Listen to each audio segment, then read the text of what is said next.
Hey, this is Mark Lambert with Sweet Swan of Mine. We're here in the test kitchen. We're cooking up my special today, which is pork butt or pork shoulder. There's a couple of things to consider. This portion usually contains like a lymph node. You have to dig in to find it just a little bit, but in order to do that, the easiest way is just to sort of straighten it up. And we're just going to clean that edge up just a little bit. And when I do that, you can just see the edge of it there. It's a little gray fatty mass right there. And we're just going to go around it, and we're going to pull that little lymph node out of there. We can take this collar and work our way around, and we're going to cheat a little bit. We want it nice and big and plump. We're going to come all the way around this thing, and as we cut, we're just going to turn it around, and we've got this big, beautiful, sliceable roast. And now our money muscle is right here. So we're going to season this guy up. We're also going to inject this meat. So before we put this in the grill, we're going to inject this with my flavor enhancing brine. It's called Sweet Brine of Mine.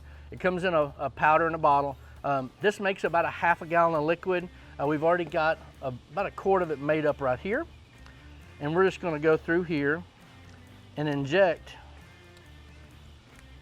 And one thing you want to try to do is try to not manipulate this meat a lot as you are injecting. It's much better if you just let the meat rest, and it really helps retain moisture post-cook, and we can get this money muscle at a super tender state. Our normal seasoning method consists of a two-step process. My good friends at Boar's Not Out there, White Lightning, that goes on there first, and then we go on with the Sweet Rub of Mine right after that.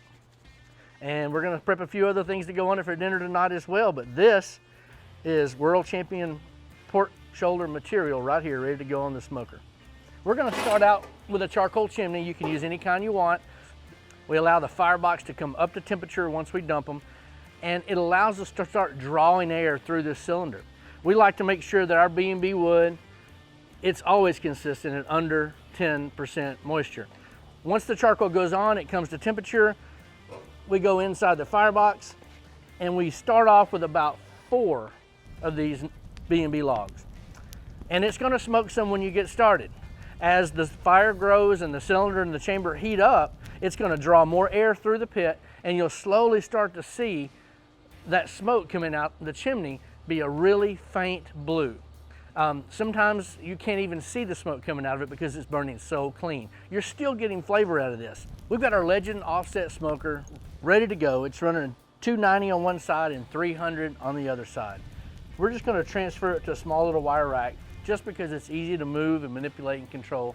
And when we're finished, easier to take over and wrap up and get it ready. So we've got us a water pan that sort of gives us a little block from that fire coming right out of the firebox. It's going to stay on there, and we've got a couple of logs of B&B pecan running in the firebox. Okay, I think our money muscle or our pork collar is about ready to wrap.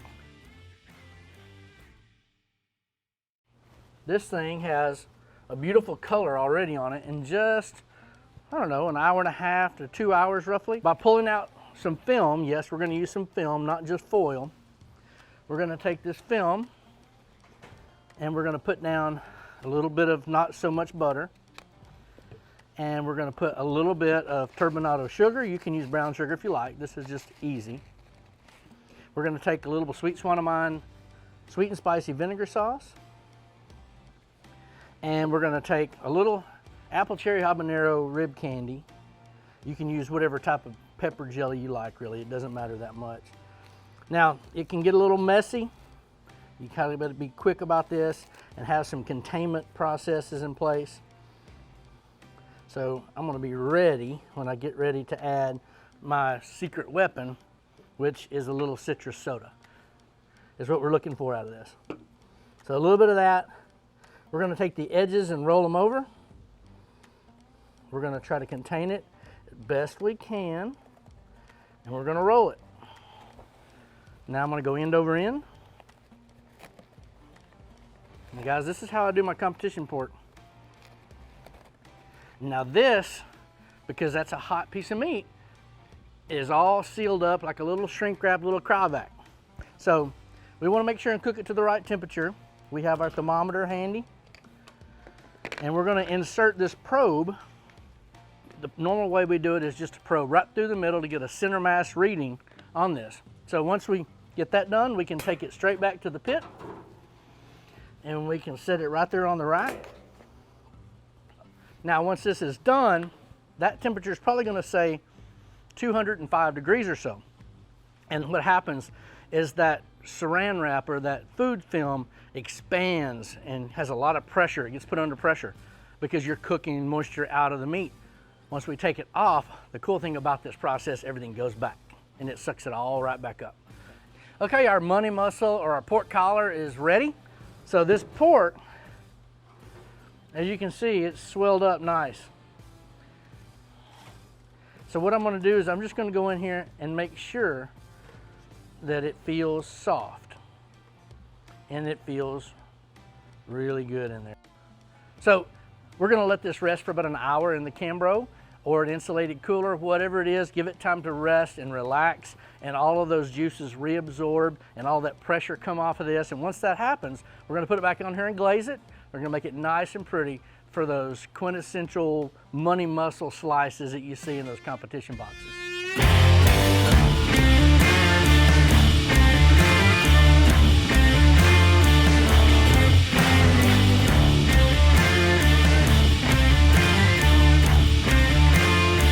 Money muscle's ready. High on the hog is what we're talking about here. Baby back ribs and money muscle, some of the best stuff that there is. It's been glazed and it's had time to rest. This is the way we do our competition money muscles for a pork box. So when we do a box, we always cut the end off first. And you can see that cross section. That goes off first. So then we start making our slices, and then depending on how it feels, whether it's going to be too soft or too tight, we'll pick how thick we want our slices. This is going to probably be a little over 1/4 inch in slices. And we're borderline with how tender it is, because I cheated a little bit and there's more than one muscle in here. We're going to cut all of it. Even though we're really out of the money muscle now, we're into the tail. That little outside jewel right there. Woo! Let me tell you.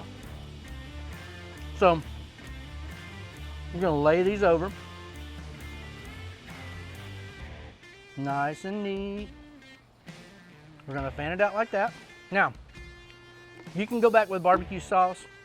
We've already got barbecue sauce on the outside. I like to go in with a glaze. What I mean by a glaze is this is a Captain Rodney sweet and spicy pepper glaze. This is what we use to finish everything with.